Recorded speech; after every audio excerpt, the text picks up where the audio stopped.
Sens fans, my name is Jordan Mady, and this is SFT. Is something burning? Oh no, that's just the Sens.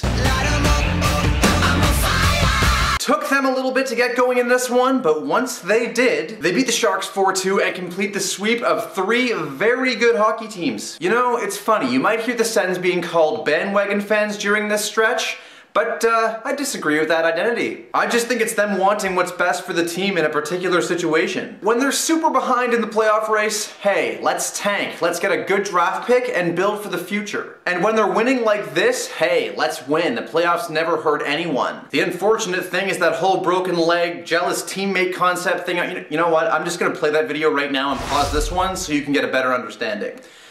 Just a second and... When you're playing from a deficit, you face 2 other variables beyond yourself. Teams ahead of you and teams behind you. And relative to you, those teams losing so you can stay ahead is completely based on probability, it's luck. The whole situation comes out like the following analogy. Your teammate is breaking out of his own end. You need that pass so you can go up ice and score.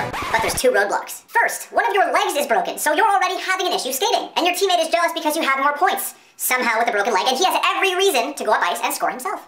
You see what I mean? The Boston Bruins have won 2 straight and are a full 7 points ahead of Ottawa. To stay in it, you gotta win when they lose, and when they win, you gotta win to stay in it. It also smells like spring. Flowers blooming, snow melting, and trade deadlines. The trade deadline is fast approaching, and Brian Murray has reportedly received calls on Eric Ryba, Patrick Wierkosh, and Chris Phillips. Again, Murray's stance going into the deadline is that they'll be listening, but they'll need something that makes sense in order to pull the trigger. As Pierre McGuire said on TSN 1200 last week, the Senators are not going to throw a grenade into their rebuild plans just to make the playoffs. That's it for this SFT. Thank you so much for watching. If you liked the video, hit that like button. If you really liked it, subscribe is always a good option. My name is Jordan Mady for Hooked on Hockey Magazine. Stay red, Sens fans.